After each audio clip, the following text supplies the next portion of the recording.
عسلامة ومرحبا بكم أعزائي المتابعين. تداولت اليوم صفحات مواقع التواصل الاجتماعي إخبار محزن أثار الجدل في مواقع التواصل الاجتماعي، والإخبار كان صدمة كبيرة حول خبر وفاة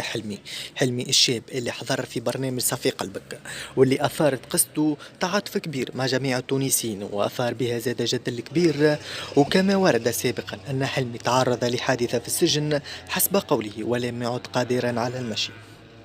وكما تبرع أحد المواطنين التونسيين بجميع تكاليف إجراءات العملية لحلمي خارج التراب التونسي بثمن باهظ، حيث أكد الممثل جعفر القاسمي هذا الخبر بعد ما تداول تكذيبه في صفحات مواقع التواصل الاجتماعي، وقال: الله أكبر الله أكبر، يرحمك يا خويا حلمي، إن شاء الله في الجنة عند ربي خير يا باهي، ادعي له بالرحمة، وإن لله وإنا إليه راجعون، وإن شاء الله ربي يرحم حلمي وربي يصبر حيلته، هذاك الدايم ربي، وإن شاء الله ربي يرحمه